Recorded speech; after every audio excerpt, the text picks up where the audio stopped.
Hello and welcome to 3-Minute History with Mr. Marr. Quick summaries about a range of different history topics. Today we're going back to look at a momentous event from 20th century Britain, which was when women first got the right to vote in UK elections, and we're going to consider why this happened. Before 1918, no women were allowed to take part in national elections in Britain. This included both standing for election and also voting in that election as well. However, from 1918 this changed. Some women over the age of 30 were given the right to vote in elections, and also women were allowed to stand as candidates. And by 1928 this changed further, with all women aged 21 and over getting the right to vote, now being treated on an equal basis to men, in that sense at least. However, why exactly did this change take place? One of the key elements which led to women getting the vote was the work of different pressure groups. The suffragists are best remembered for their peaceful campaigns. This included directly talking to politicians, marches, petitions, newspapers, and other peaceful activities, and all of this in many ways gained them much public support, although at times it could be argued made them easy to ignore. The suffragettes were different. They certainly did at times participate in peaceful campaigns as well, although they were often inclined more towards extreme methods. This included things such as pouring acid on golf courses, destroying paintings, burning down buildings, and even planting bombs or attacking police officers and politicians.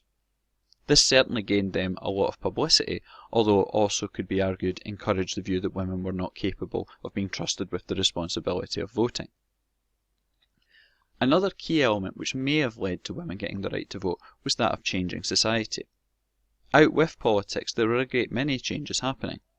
From the 1870s onwards, everyone in Britain had been required to get a primary education, thus improving overall levels of education. Women had also started being able to go to university and actually getting jobs in other spheres as well. Many women were now working in jobs such as doctors. In addition to this, there had also been political changes which suggested a changing society. It's worth noting that until 1918, almost 40% of men had been excluded from voting as well.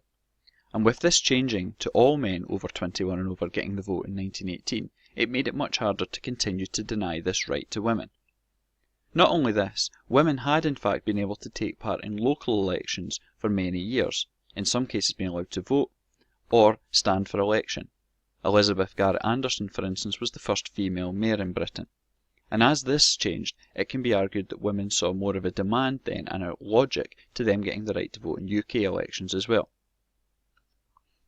Other countries may have had an influence on Britain giving women the right to vote as well.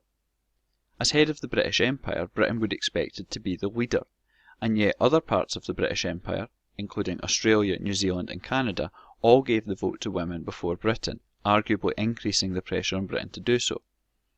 Not only this, many suffragettes and suffragists from other countries came to Britain to give speeches and encourage their sisters to continue campaigning. And in some cases, groups such as the suffragettes in fact raised money by having fundraising drives in these other countries.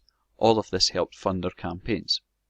It is worth noting as well though that a great many countries around the world, such as America, Spain and France, were behind Britain in giving the right to vote, suggesting that other countries are not the only factor.